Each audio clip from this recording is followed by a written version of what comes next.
I'm Jason, your host, and today's episode is all about one of the biggest challenges many English learners face: how to think and speak in English. Whether you're a beginner or more advanced, today's episode will give you strategies to unlock fluency by shifting how you process English in your mind. Before we dive into today's topic, remember that English isn't just a language, it's a mindset. If you've ever felt like you have to translate everything in your head before speaking, you're not alone. But what if I told you there's a way to bypass that step entirely? That's what today's podcast is all about, helping you think in English so that speaking it becomes second nature. Part 1. The Power of Thinking in English. Now, before we can even talk about speaking in English, we have to tackle the very idea of thinking in English. You see, fluency doesn't start with the words coming out of your mouth. It begins in your brain. When you think in your native language and then try to translate it into English, you're adding a whole extra step. This slows you down and makes speaking English feel like a huge task. You've probably experienced that moment where you freeze because you're stuck trying to find the perfect word. But that's because you're not thinking directly in English. Here's an analogy. Imagine you're driving a car and instead of going straight down the road, you're forced to take a detour. This detour adds time and stress. That's exactly what happens when you think in your native language first and then translate to English. It's a detour. But when you train yourself to think in English, you'll be on the expressway to fluency. Let me give you an example. Think about your daily routine. Imagine you wake up in the morning and the first thing you think is, I need to brush my teeth. If you think this thought in English instead of your native language, you've already taken the first step toward fluency. At first, it might feel unnatural or forced, but over time, it'll become more automatic. Let's say you're at a cafe and you want to order a coffee. In your native language, you might think, I'll have a coffee, please. Then you translate that into English. But what if you could skip the translation step and just think, I'll have a coffee, please, directly in English? Suddenly, you're not just speaking English, you're living in English. The whole process becomes smoother and faster. Here's a concrete exercise you can try every day. Start with simple phrases that you use regularly, like I'm hungry, or it's time to go to work. Write these phrases down in English and practice thinking them every time the situation arises. Slowly, your brain will start to make the switch, and these thoughts will come more naturally in English. Part 2. Building vocabulary for thinking. One of the best ways to train your brain to think in English is by expanding your vocabulary. The more words you know, the easier it is to express your thoughts without hesitation. You might be wondering, how can I build my vocabulary without overwhelming myself? It's simple. Focus on learning words that are relevant to your daily life. Studies show that people who learn words in context rather than in isolation remember them better. For example, instead of memorizing a random list of words like apple, banana, chair, and table, try to learn vocabulary related to activities you do every day. If you love cooking, learn words like stir, boil, ingredients, and recipe. If you're into sports, learn terms like goal, score, and win.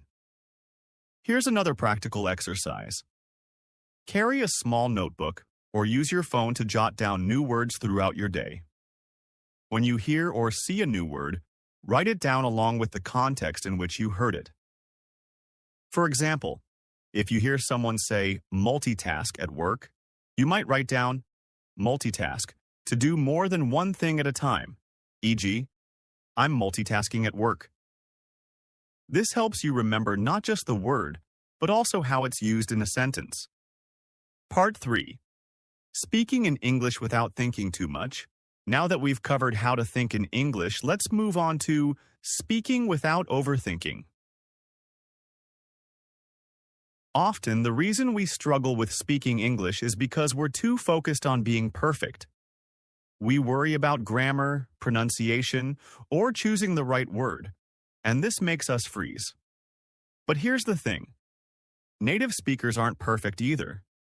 Have you ever noticed how people speak in their native language? They make mistakes, they pause, they use filler words like or That's perfectly normal. Fluency doesn't mean perfection, it means communication. The goal is to get your message across, not to be grammatically perfect every time. Here's a long example. Let's say you're in a conversation with a friend, and you want to tell them about your weekend. You might say something like, "On Saturday, I went to the park with my family. It was really fun and we had a picnic." If you're worried about being perfect, you might hesitate because you're unsure if you should say went or have gone or if really fun sounds too casual. But in reality, your friend probably understands what you mean just fine. The key is to focus on communicating your message, not on making it flawless. One of the best exercises for speaking without overthinking is shadowing. Shadowing is when you listen to a native speaker and try to imitate exactly what they say, as quickly as possible. This trains your brain to form sentences more naturally, without stopping to think about each individual word. It's a little like training your muscles through repetition. The more you do it, the easier it becomes. Part 4. Use visualization to think in English. Visualization is another powerful tool for thinking and speaking in English. It involves picturing the situation in your mind and narrating it in English. For example, imagine you're planning to go shopping. Visualize yourself walking through the store, picking up items and paying at the checkout. As you visualize, narrate the scene in English in your head. I'm walking down the aisle. I see the cereal. I'm putting it in my basket. The more you practice visualization, the more natural it will feel to think in English. You'll start to associate English with real-world experiences, rather than seeing it as an abstract language to study. Part 5. Practice in real-life situations. Finally, the best way to solidify your ability to think and speak in English is through practice. And I don't just mean in a classroom or through apps. I mean real-life practice. Engage with native speakers, whether it's through online language exchanges, joining a local conversation club, or even practicing with friends who are also learning English. Real-life situations force your brain to react quickly. There's no time to stop and think, which pushes you to start thinking in English. You'll make mistakes. That's okay. Every mistake is an opportunity to learn. One long-term study showed that people who immerse themselves in real-life conversations in English improve their fluency much faster than those who only practiced in structured environments like classrooms. So, don't be afraid to get out there and practice. So there you have it. We've covered the importance of thinking in English, building your vocabulary, speaking without overthinking, using visualization, and practicing in real-life situations. The journey to fluency doesn't happen overnight, but with consistent effort and these strategies, you'll start to see real progress. Remember, the goal isn't perfection, it's communication. The more you practice thinking in English, the more natural it will become, and the more confident you'll feel when speaking. Thank you for joining me today on this episode of Easy English Talk.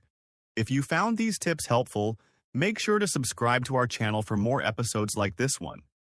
And if you're ready to put these strategies into practice, leave us a comment about your experience, or even better, share this episode with a friend who's also learning English.